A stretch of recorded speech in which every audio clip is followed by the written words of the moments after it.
Hello and welcome to another episode of the Shift English podcast.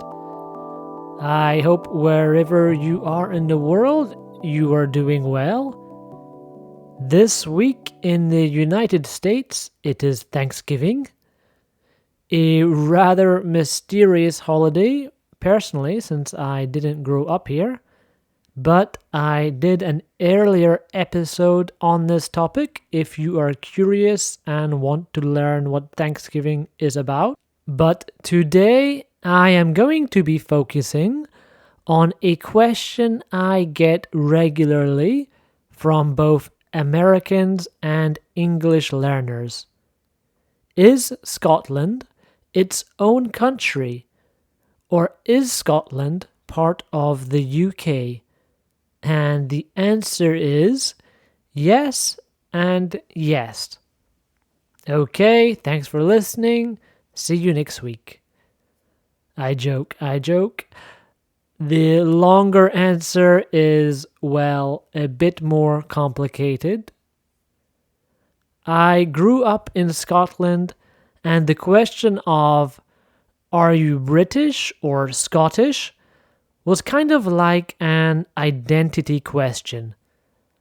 How you answered said something about how you viewed yourself politically. It also said something about your values. If you valued the royal family, or if you valued the idea of independence, the idea of Scotland being totally separate from England and Great Britain. So I understand the confusion because even people living in Scotland will answer it differently. The UK is not the simplest political structure in the world. It's a bit like a family with 4 siblings, like brothers and sisters, each with their own personality, but also sharing the same house. So, in today's episode, I'm going to break it down clearly and simply, or at least try, what the United Kingdom actually is, how Scotland fits into it, and why the words Scotland, England, Britain, and the UK are not interchangeable, even though people often mix them up. So, when you're ready, let's finally make sense of this wonderfully confusing island. Let's start by clearing up the biggest confusion: the United Kingdom, Great Britain, and England are not the same thing. People mix them up all the time, but they each mean something different. England is just one country. It's the biggest one in the south of the island. London is in England. I have been asked before how close the city of Scotland is to London. That made my brain nearly explode. Scotland is not a city. That much we can be very clear about. Scotland is a different country in the north. Different laws, different education system, and yes, a very different accent. If you think my accent doesn't sound too Scottish now, it's probably because I have been living in America for a long time, and so I have adapted. I have learned to speak in a way that is clearer to understand. When I first moved across, I was repeating myself to Americans all the time. They didn't know what I was saying with my accent. Wales is another country on the western side of the island. It shares a border with England, but not with Scotland. Wales is a beautiful country. I was there last summer, and it was a stunning train ride. I was also surprised to find that a lot of people there in Wales really do talk in their own language, Welsh, which is a Celtic language and is similar to the traditional language people talk in Brittany, Breton. Anyway, staying on topic, these three countries, England, Scotland, and Wales, together form Great Britain. You add these countries together to make Great Britain. Great Britain is simply the island they share.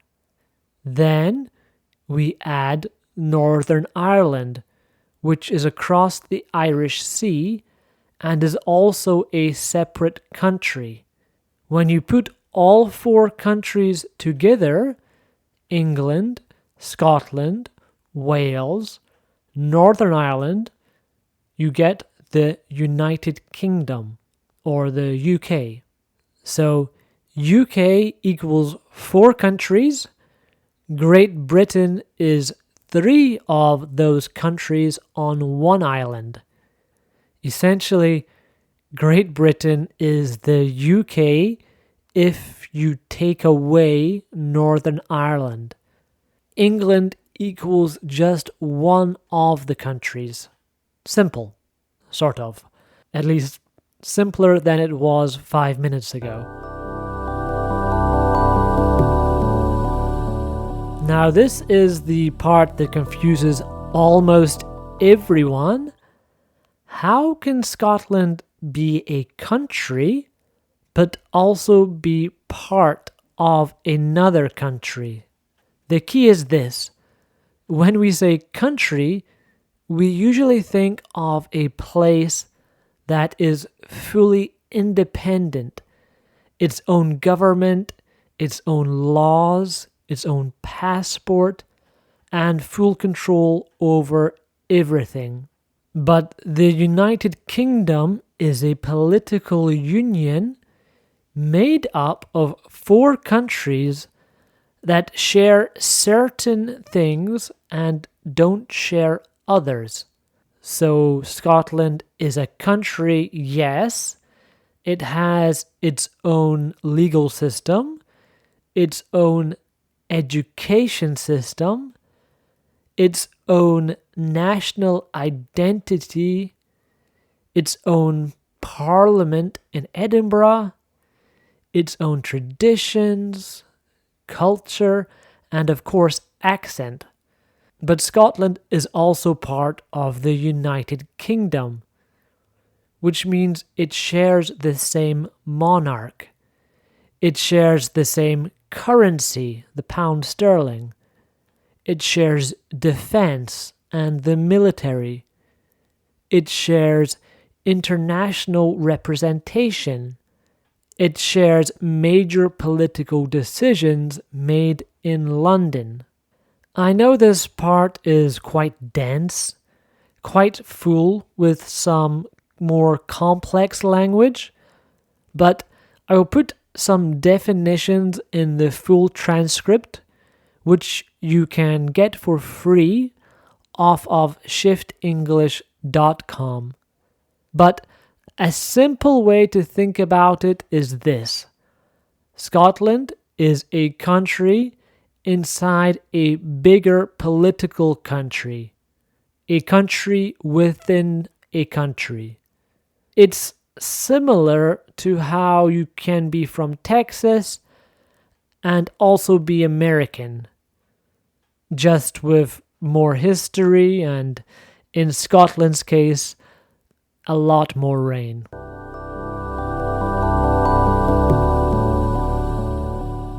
To understand Scotland's place in the UK, it helps to look briefly at the past and the present.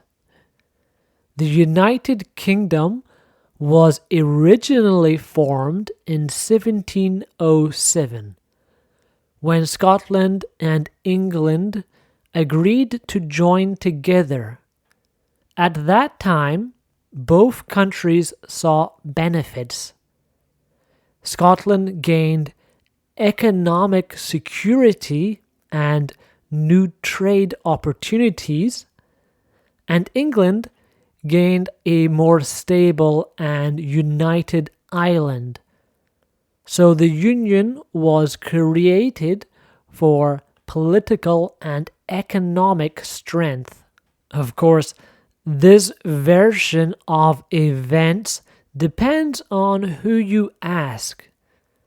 There are those who feel like England tricked Scotland into joining them as one country, and that then, as now, there are many who would prefer Scotland was truly its own country and not part of the UK. But regardless, today things work differently than they did in 1707. The UK now has a system called devolution, which simply means that some powers are controlled by the UK government in London and some powers are controlled locally by Scotland's own parliament in Edinburgh.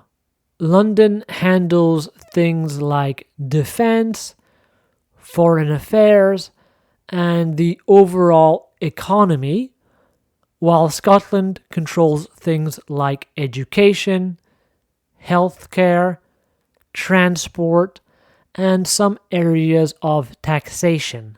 So the UK started as a full political union, but over time it has shifted into something more balanced, a shared system where Scotland keeps many of its own powers while still being part of the larger United Kingdom.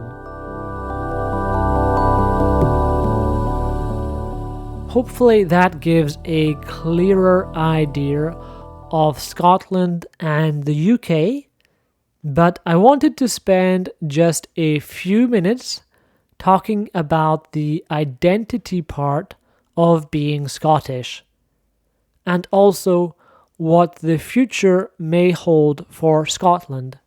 Because when you talk about Scotland today, you're not just talking about laws and politics.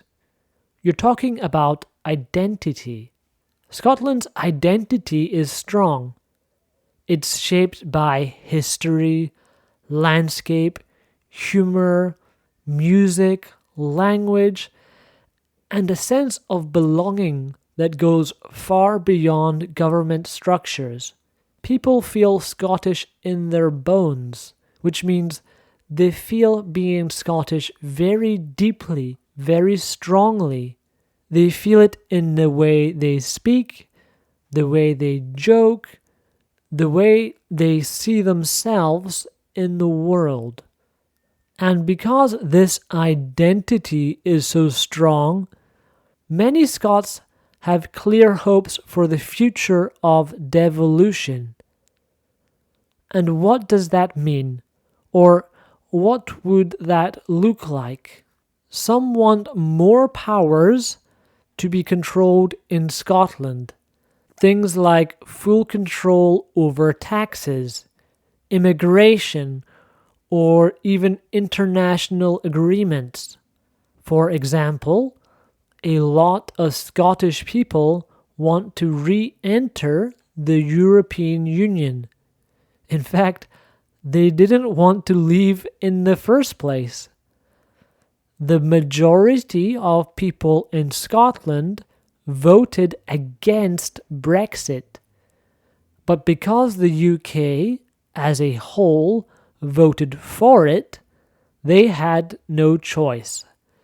Scotland had to leave the EU along with the other British countries. Others hope that Scotland will stay part of the UK, but continue to grow its own political voice. There isn't one single opinion. Scotland is not a one-mind country, but there is a shared feeling that Scotland should have a strong say in its own future. In reality, the last referendum, the last time Scotland voted to potentially leave the UK, was in 2014. So over 10 years ago now. And on that occasion, 55% of Scots voted to stay in the UK and 45% voted to leave. So you see, it was quite close. But ultimately, more people voted to stay in than voted to leave. Since then, there has been growing pressure by many Scots to hold a second referendum, to hold a second election, to give people a chance to vote again.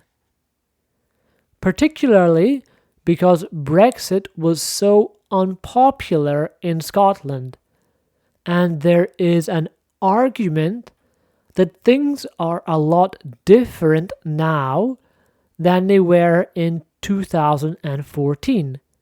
However, for now, the British government has rejected those requests for a new Scottish election. So for now, it is unsure what will happen with Scottish independence. What is clear is that people want their identity reflected in the decisions that shape their everyday lives. So, Scottish identity and devolution are closely connected. The stronger the identity feels, the more people hope their government can reflect it.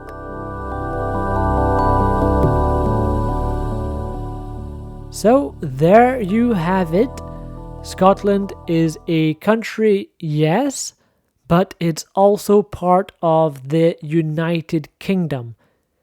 It has its own identity, its own systems, its own voice, and at the same time, it shares a wider political union with 3 other countries. It's a structure built from history, shaped by partnership, and still evolving today through devolution. For me, it's one of the things that makes the UK interesting. It's not simple. It's a mix of old traditions, modern politics, and strong identities that all live together in the same place.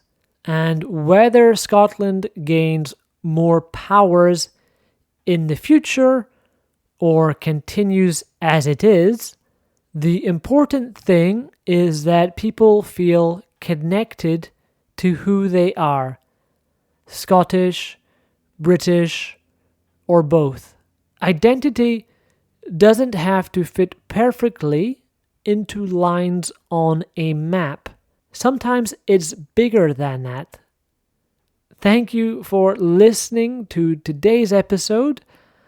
I hope this helped make the UK just a little bit clearer, or maybe just made it a lot more confusing.